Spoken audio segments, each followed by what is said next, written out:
Hi, everyone. Welcome back to the Octopus Movement podcast. This is our sanctuary for nonlinear minds, where we celebrate unconventional thinkers and tap into their unique power to change the world. I'm your host for today, Isis Fabian, and I'm so excited to be here with another founding member, Michelle Raz. Michelle is a board certified coach, career specialist, author of Happiness, Passion, and Purpose, and owner of Raz Coaching Services, where she's really been a pioneer in the field of neurodiversity coaching. So it's really exciting to get to talk to you about that today. I know you specialize in working with neurodiverse clients around executive functioning in particular and finding their power. So, Michelle, thank you so much for being here. Let's just jump right in. We only have 30 minutes. Tell us, why do you do what you do? All right. Thank you so much for having me. I'm just so happy that I even found this movement, and it's a really personal point for me, and I really owe my profession to the foundation that was laid by being the daughter of my late father. He was a neurodiverse thinker, nonlinear thinker, undiagnosed due to his eras and late 50s. And I'm going to tell you a story about him, and an entrepreneur whose motto actually came before Nike's motto, just do it, and ironically from Portland as well. But he had a little stronger emphasis, which was just effing do it. If you couldn't get something done, you just do it. So that anyway, he was an out of the box maverick, is what I'd like to say, using his vision and his genius level IQ, because he was. I know that he had this IQ because when he was a teenager, he was sent away to a boys' school where they tested him after riding his motorcycle down the hallway of this entire high school in Portland, out from one end to the other, outside, flipping off the principal. And they were at odds with something he wanted to do. And that sent him to a boys' school where they, really did some research on him. And at the time, in that era, they just, if you didn't fit the mold, you were out. And there wasn't a lot of services to help and try to understand what was going on. You could think of him as a bit of a James Dean era, from the 50s, the rebel without a cause, but he was a rebel with a huge cause. And that led him to bust into an industry on the Columbia Gorge River, shipping industry, which was really difficult with the Good Old Boys Club, but he did it. He pushed himself in the envelopes in every way possible. I could go on and tell you so many different stories. And just one other quick one. He was this man that wasn't afraid of anything or any challenge it put in front of him. He purchased an old LST, it's an old warship, and converted it into his own mastermind ship. He had purchased it, and his mind was able to rewire this entire 2 football field, helicopter landing pad, ship's electrical system, rebuild the engines, put his high school reunion in there. And this is where the non-vergent thinking comes in. He put it together, and he had this idea to do for his high school graduation class, a reunion. He didn't follow the proper protocol. And in the city of Portland, it's many, many bridges. And he didn't call ahead to tell them they needed the bridges opened so they could go through to this island that he was taking this trip to. And he asked for clearance, and they didn't give it to him because he didn't go through the proper channels. He didn't follow the rules. And he's like, well, I'm here. You need to open this bridge. And he pushed this boat underneath the bridge, scaring the poor watchman so badly, he opened the bridge, which sent in a whole lot of other problems later. And I happened to have been on the ship at this time, so this is a very personal story. And he got what he wanted. We had the reunion on this beach. But later on, the Coast Guards came and showed up, and, it turned into some legality issues for him that he was able to skirt through because of the way he thought. He was able to smart wit, represent himself to get out of these things. So bottom line is that I could go on for hours for him, and to tell you, but he was a genius. He had a big heart and he was a visionary, but he was also very troubled. He didn't follow, the rules. He had lots and lots of challenges. Life was not easy for him. He had a lot of executive functioning skill issues. Emotional regulation clearly was something that he lacked the planning that I said. He was all frustrated many times with the way he thought and the way other people interpreted him. So he was misunderstood most of the time. But here's what it gave me. Seeing that, witnessing that, talking through these, you can imagine the dinner table talk at times was pretty intense. For a child growing up in that, um, it gave me the gift of empathy, of understanding or seeking to understand others, to look at the big picture and the way they wanted to reach their goals. I would always say, I see your side, but I can also see why it turned into all this problems that you created here. And I saw that he needed to own that. Um, so it laid the foundation for me to then look at life in a different way. But it wasn't until my own daughter was beginning to have her challenges in the middle school years that I really pulled it all together. And through her story, I dug in as a parent and I knew what I needed to do for her. And so I started Raz Coaching and Coaching Academics, which was my flagship around 2008, but really got going in 2010. And the goal is with that is really to help students empower them and harness their superpowers or gifts that they have before it really takes a toll on their self-esteem with their masking, they're feeling like they don't fit in, and to harness those powers, those super gifts, and in their non-linear wired brain so that they can live a life to their fullest potential. And so when I started the coaching academics, it quickly grew from there in 2010 into career guidance and then supporting the workplace as well, because I quickly realized that I was onto something that was massive. And it wasn't just my own personal journey that, you see lens, very small world when you grow up. But I realized very quickly that people needed this, not just a few people, millions of people. And so that's where I am today. Wow. I have so many questions I want to ask you, and cognizant, we only have 20 minutes, so I'll try to be I know. quick with our time.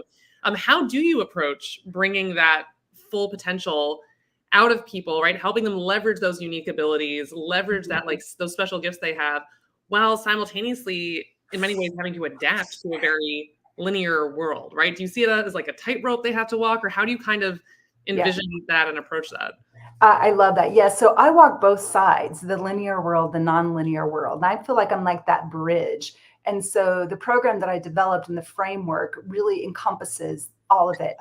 One of my favorite sayings that I actually have this on my website is that the main group of people that I started off with anyway, I was ADHD group. But now, we have a lot of high functioning autism, anxiety, depression, you name it, the whole neurodiversity package. And that's why I've moved away from ADHD and I call it, basically anybody neurodivergent thinking. And we all are to some extent, right?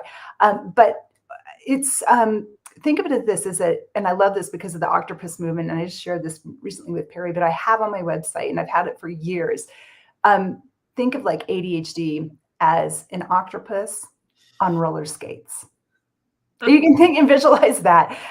They're without never knowing if you're going forward, backwards, sideways, and so a lot of times the chaos and what's going on and the thoughts that are going on and what you need to do is where that emotional regulation starts to get in the way.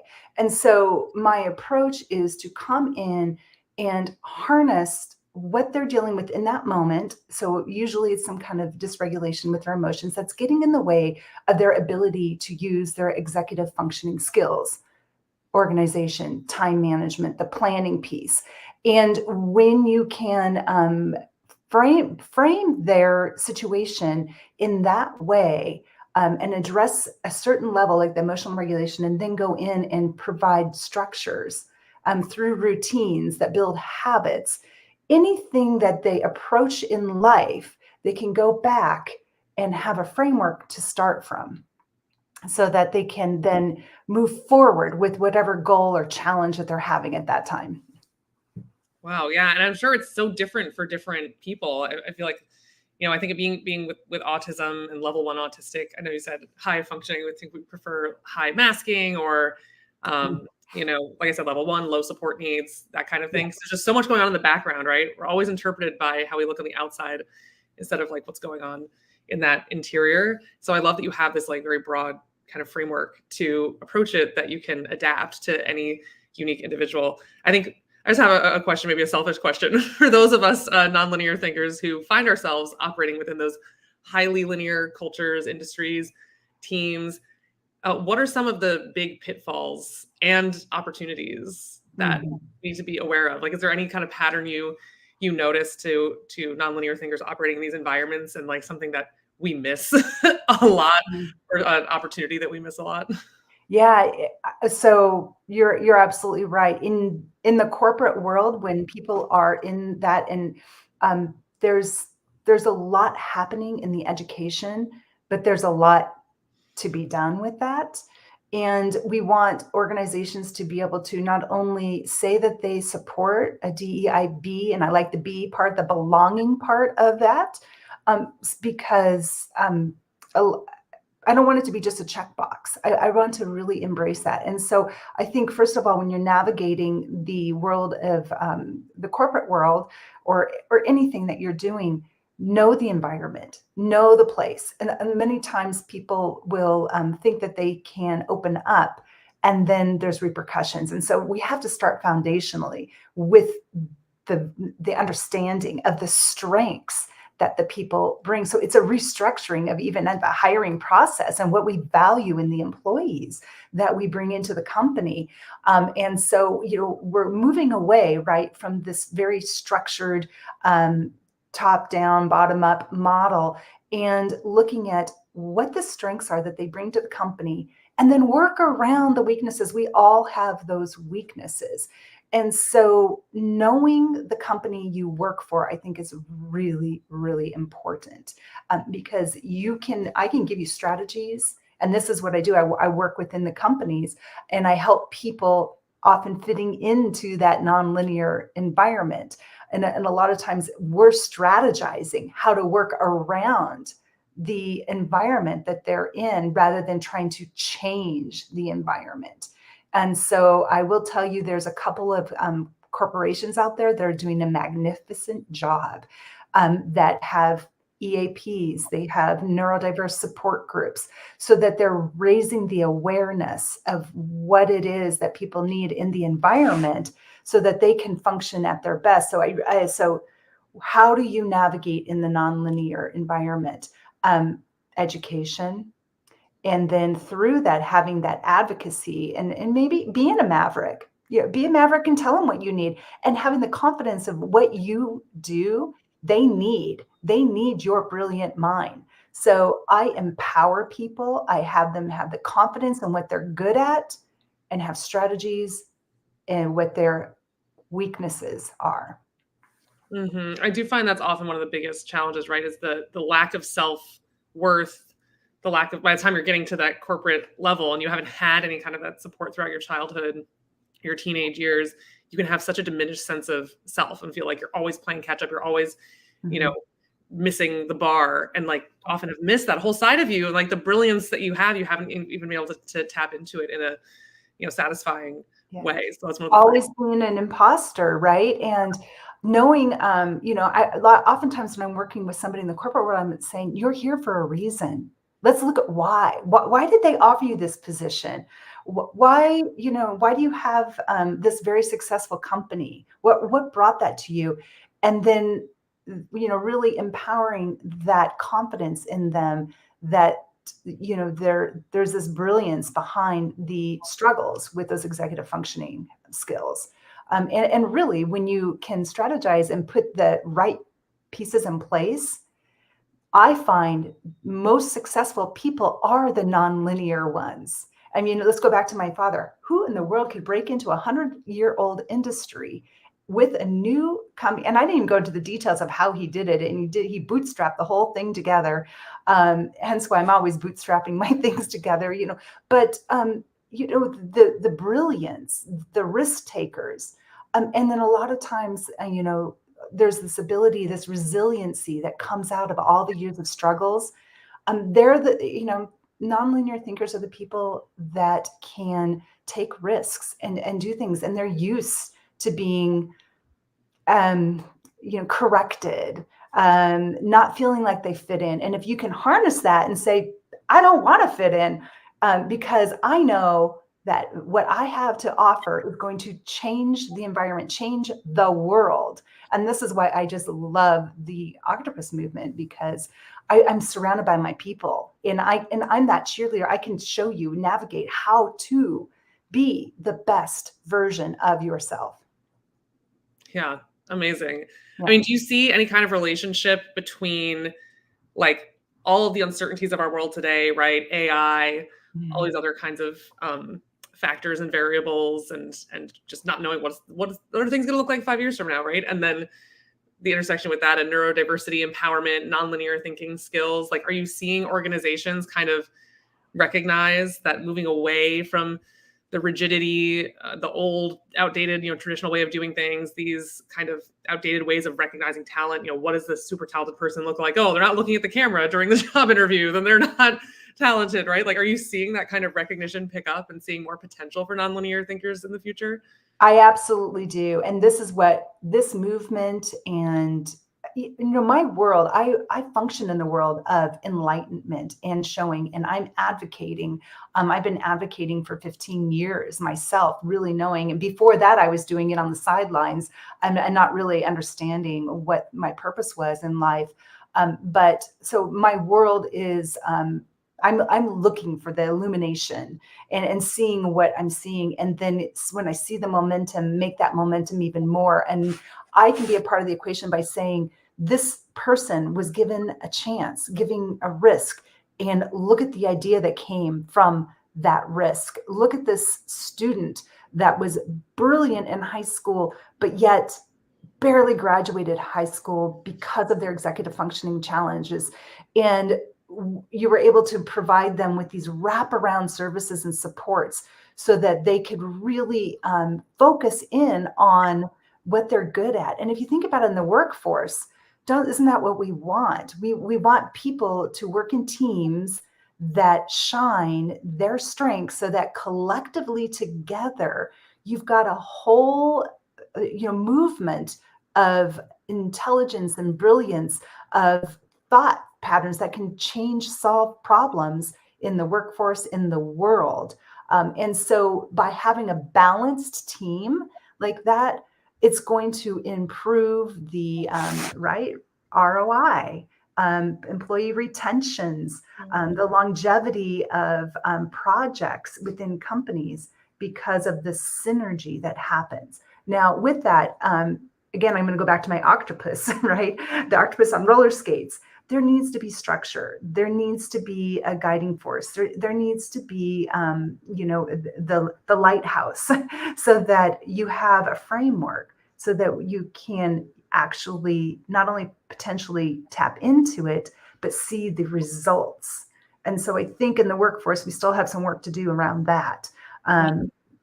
Yeah. Yeah, that's such a good point around like just a shared North Star. Like, what are we doing here? Right. I'll tell you from the autism side, there's often this frustration of like, I have this idea to solve this problem or fix this thing, and no one will listen to me. I'm just going to keep running into the same wall over and over, trying to get it to happen with a kind of obliviousness to the various personalities and egos and kinds of Yeah. things involved.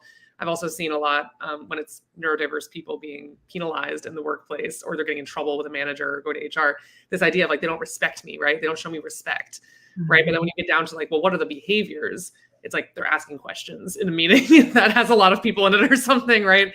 It's like we don't even have a shared definition of respect, right? It seems like the traditional definition is, oh, I control you, you are kind of submissive to me, right? And so the more we can have a clear, like, this is our objective as a team, as an organization, And how are we all in good faith, serving that objective? And where are there behaviors like that, or controlling behaviors that maybe aren't serving that objective? I Mhm. love what you said earlier about how everybody is kind of has these nonlinear capacities. Obviously, some more than others is a big spectrum. But do you do anything, working with people who maybe are on the more linear side or have an easier time assimilating and adapting and kind of haven't explored that side of themselves? Because it does seem like there's this need to expand cultures to invite everybody to bring their Right. abilities, right?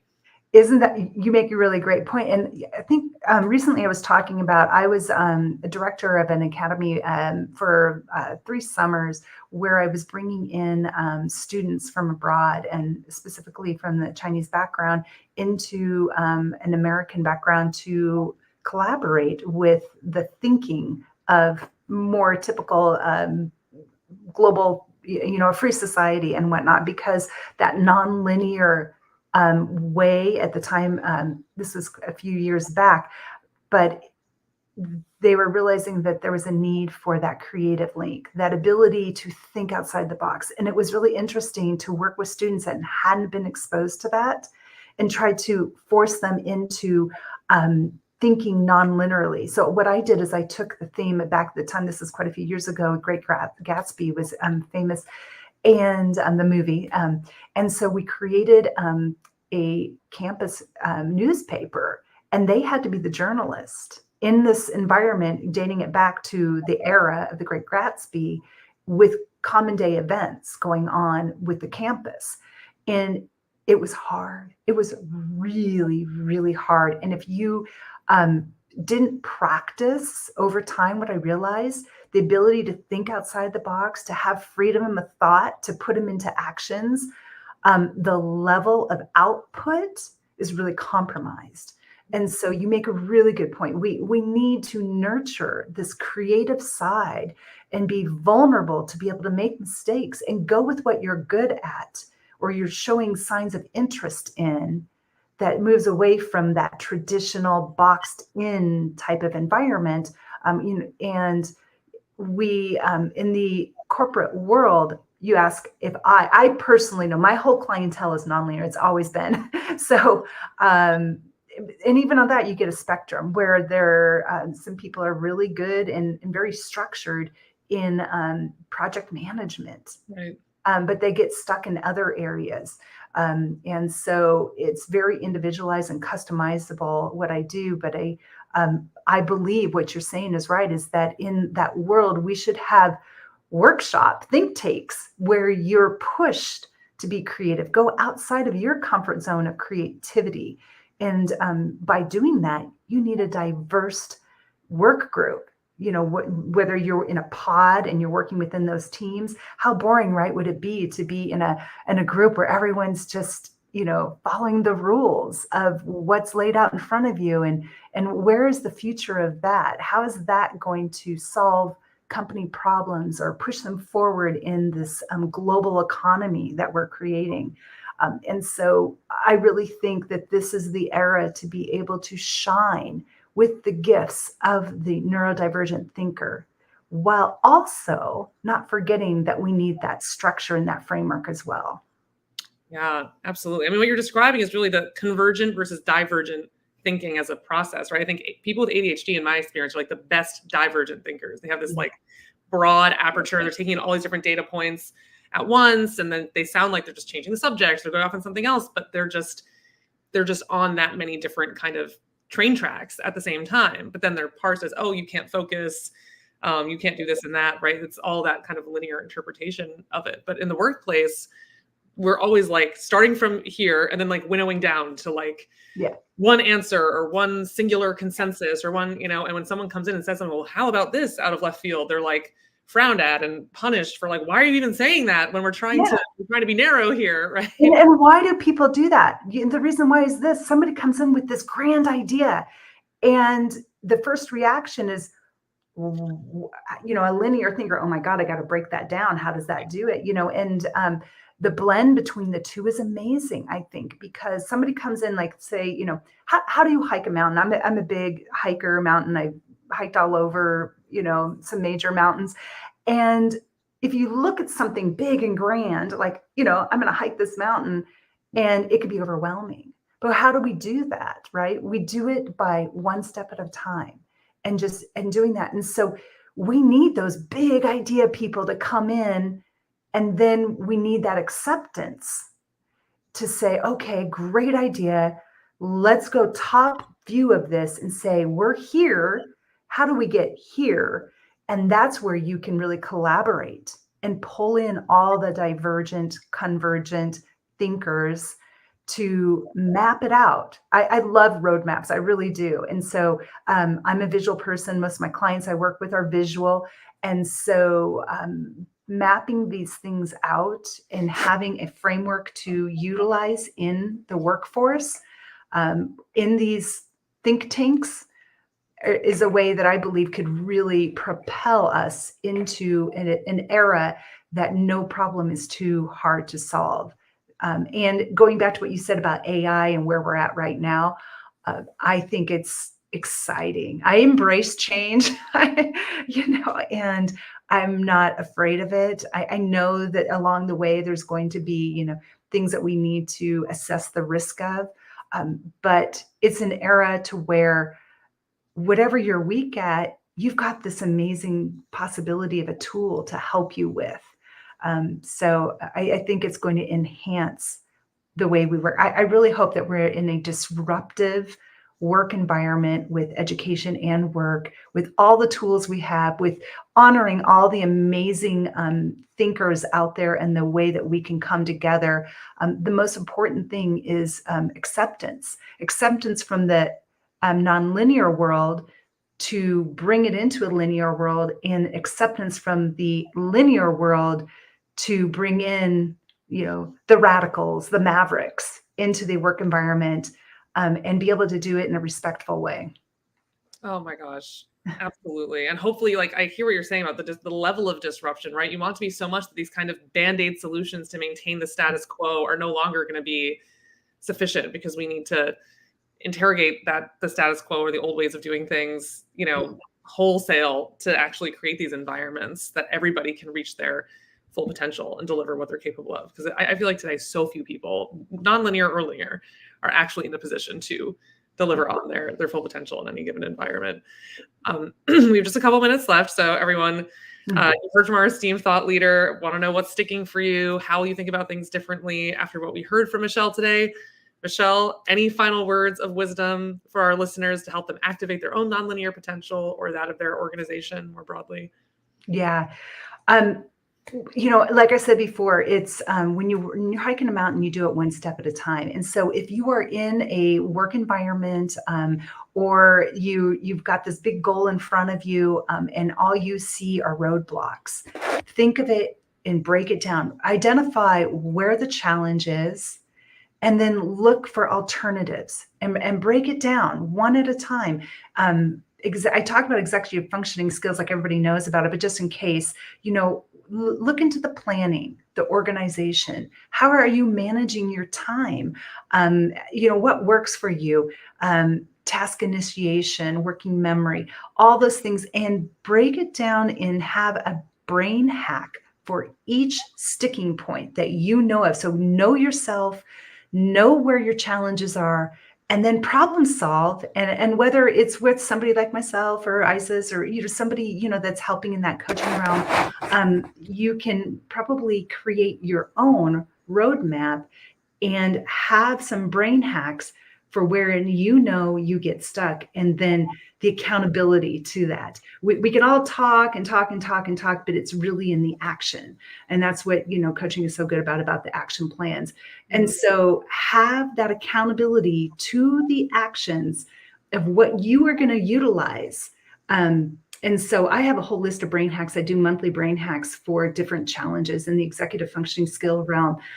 But with that, I could sit here and tell you success story after success story. I've had thousands of people affected in a positive way, where they become empowered to be able to go on and start to live their life to their fullest potential, beyond what they ever thought, once you make that shift. So that's probably my biggest takeaway. So you're reminding me of a friend of mine with ADHD who he's always on his feet in his apartment, and he has so many plants and so many things to keep organized, and he just stays on his feet, and he'll do a dish here, and then he'll go water a plant, and then that's his hack. Because if he sits down and then he's just on his phone or something, who knows, right? He's gonna get back up. And it's just like, that's helped me to learn that from him. We're different nonlinear thinkers. That's still something that I struggle with. So the movement. I mean, we could get into the neuroscience behind this easily, but yes, find the brain hacks that work for you and use them, and you will see productivity, especially if you can chart about a goal that you want, where you're at. You're going to implement something over time and measure yourself along the way. It's amazing where you think that, I'm not good at that, I'm not going to try it. But you do by using some of these brain hacks. Absolutely. And it's empowering. And then you're like, oh my God, what can't I do? Look at how much I just got done, right? Yes, you can. I was not allowed to use the word can't in my vocabulary growing up. That was not even possible. And so I look at things, that's how I approach something. It's not like, oh, this can't be done, let's just drop it and move on. It's, let's see how it can be done. Yeah, and think outside the box to figure that out. I love that. Well, thank you so much. There you have it, everybody. Just a taste of the incredible founding minds of the Octopus movement. Remember to embrace what makes you weird, unleash your nonlinear superpowers, and join the movement for a future that blooms. That is a wrap on this episode of the Octopus Podcast for now. Thank you so much, Michelle. Looking forward to swimming with everybody next time. Thank you. Bye-bye. Bye.